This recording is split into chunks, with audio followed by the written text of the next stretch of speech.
Hello guys, welcome to Sumanth talks. అయితే Harihara Veeramallu cinema కోసం అయితే చాలా ఇష్యూస్ నడుస్తున్నాయి. ప్రజెంట్ ఆ రిలీజ్ డేట్ కూడా కరెక్ట్గా కన్ఫర్మ్ చేయలేకపోతున్నారు.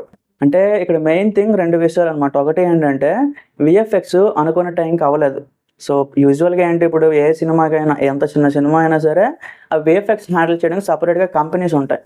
సో కంపెనీస్కి ఈ సినిమా కాపీని అందించి ఆల్మోస్ట్ ఒక 3 to 4 months బ్యాకే అందించారు అనమాట. బట్ రీసెంట్గా కళ్యాణ్ గారు ఆ షూట్ చేశారు కదా, ఆ ఒక్క సీక్వెన్స్ మాత్రం రీసెంట్గా అందించడం జరిగింది. అందుకు వాళ్ళు ఆ విఎఫ్ఎక్స్ హ్యాండిల్ చేయడానికి, ఫినిష్ చేయడానికి ఇంకొంచెం టైం అయితే అడుగుతున్నారు. అందుకే ఇప్పుడు ఏదో గాబర్గా చేసేసి ఏదో రిలీజ్ దగ్గర పడిపోతుంది, ఏది పడితే చేసి ఇచ్చేస్తే ప్రొడక్ట్ పోతుంది అనమాట. అందుకే చేసిన పనైనా కొంచెం సక్రమంగా చేయాలి, ఒక మంచి ప్రొడక్ట్ అందించాలి అని చెప్పి వాళ్ళైతే కొంచెం టైం అడిగారు. సో ప్రొడ్యూసర్ కూడా ఓకే చెప్పారు. అంతే కదా, ఇప్పుడు ఏదైనా క్వాలిటీ ఉంటేనే ఆ ప్రోడక్ట్ అనేది చూస్తారు, లేదు అంటే ఎక్కడో ట్రోల్స్ పడతాయి. అందుకే ప్రొడ్యూసర్ కూడా బయట చెప్పట్లేదు ఇప్పుడు.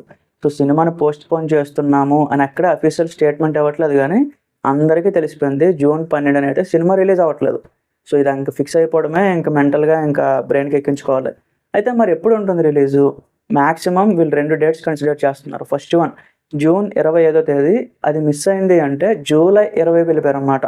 2 డేట్స్ పెట్టుకున్నారు. సో అగైన్ ఇన్ బిట్వీన్ ఇంకేదైనా చేంజ్ అయ్యే అవకాశాలు కూడా ఉన్నాయన్నమాట. అయితే ఇక్కడ మెయిన్ థింగ్ మనం కరెక్ట్గా అబ్జర్వ్ చేస్తే బడ్జెట్ ఇష్యూ అనేది చాలా పెరిగిపోయింది. 2 నుంచి 3 సంవత్సరాల వరకు కూడా ఈ సినిమా స్టార్ట్ అయిపోయిందనమాట.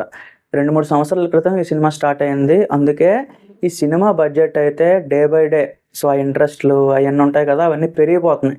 అందుకే ప్రొడ్యూసర్ వెళ్ళి హీరో గారికి ఇలాగే ప్రాబ్లం జరిగిందని చెప్పడం జరిగింది. కళ్యాణ్ గారు కూడా కొంచెం పాజిటివ్గానే రెస్పాండ్ అయ్యి తనకిచ్చే రెమ్యూనరేషన్లో 11 కోట్లు వెనక్కి ఇచ్చేశారనమాట.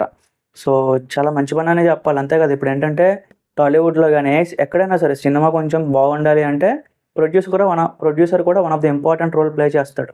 అలాంటి ప్రొడ్యూసర్కి కష్టం వచ్చిందంటే ఖచ్చితంగా కళ్యాణ్ గారు లాంటి వాళ్ళు రెస్పాండ్ అవ్వాలి. సో రెస్పాండ్ అయ్యారు, ఆ 11 కోట్లు వెనక్కి ఇచ్చేయడం జరిగింది. సో ఇప్పుడు ఏంటంటే ఆ ప్రాబ్లం కొంచెం సాల్వ్ అయిందనమాట. అయితే మరి ఇప్పుడు నెక్స్ట్ ప్రాబ్లం ఏంటి అంటే, ఇప్పుడు రిలీజ్ పోస్ట్ పోన్ అయిందని తెలిస్తే కళ్యాణ్ గారి ఫ్యాన్స్ ఖచ్చితంగా డిసప్పాయింట్ అవుతారు. మేబీ ఇంకేదైనా ట్రెండ్ చేసినా చేస్తారు. అందుకే ప్రొడ్యూసర్ సైలెంట్ ఉన్నాడు. బట్ ఎనీ టైం దానికి సంబంధించిన అఫీషియల్ అనౌన్స్మెంట్ అయితే మనకు రావచ్చు. మరి ఆ అఫీషియల్ అనౌన్స్మెంట్లో డేట్ ఏమైనా ప్రకటిస్తారా, అది కూడా వెయిట్ చేసి చూడాలి. ఈ ట్రైలర్ అయితే మంచిగానే కట్ చేశారంట. సో దానికి సంబంధించిన బీజిఎం వర్క్స్ కానీ, ఆ ఎడిటింగ్ కానీ అంతా పర్ఫెక్ట్గా సెట్ అయింది. మరి ఎప్పుడు వస్తుంది ఏంటి అని చెప్పి చాలా ఎక్సైటింగ్గా ఉంది గైస్. వన్స్ అప్డేట్గానే వస్తే నేను వెంటనే పోస్ట్ చేస్తాను. Thank you.